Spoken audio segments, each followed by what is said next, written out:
অৰুণোদয় আঁচনিৰ নতুন লিষ্ট আহি গৈছে।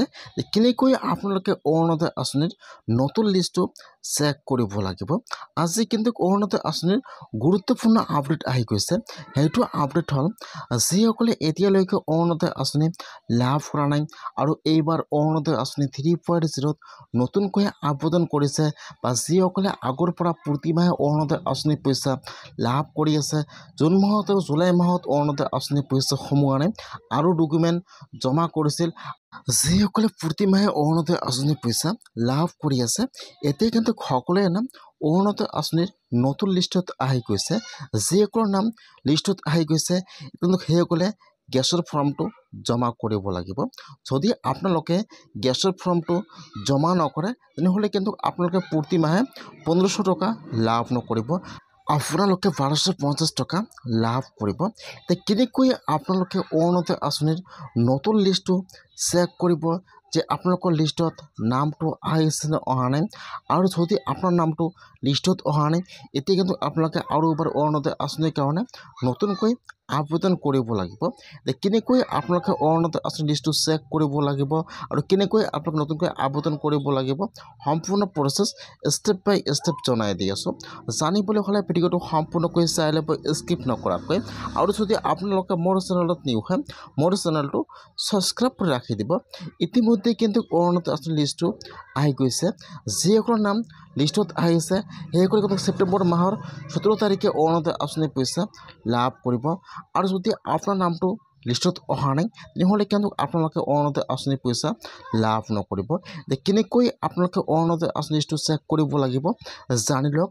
আৰু যদি আপোনাৰ নামটো লিষ্টত অহা নাই এতিয়া কিন্তু আপোনালোকে অৰুণোদয় আঁচনিৰ কাৰণে নতুনকৈ এপ্লিকেশ্যন কৰিব লাগিব।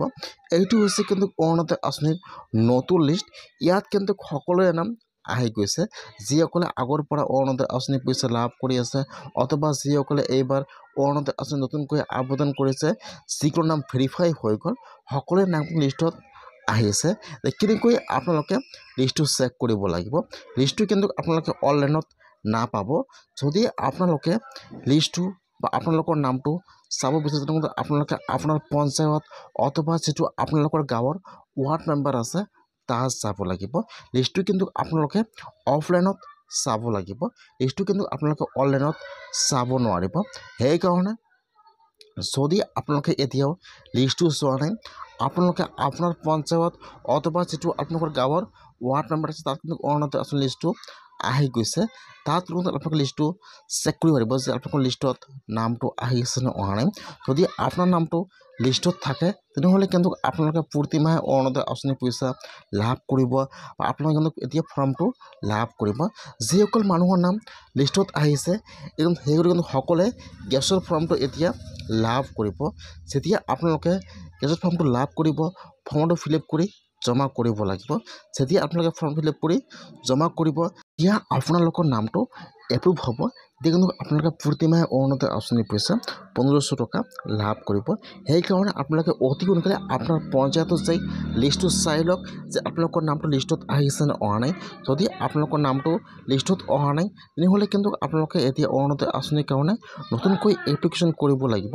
কেনেকৈ আপোনালোকে অৰুণোদয় আঁচনিৰ কাৰণে নতুনকৈ এপ্লিকেশ্যন কৰিব, ফৰ্মটো ক'ত পাব, কেনেকৈ ফিল আপ কৰিব লাগিব, নেক্সট ভিডিঅ'ত সম্পূৰ্ণ প্ৰচেছ দেখুৱাই দিম।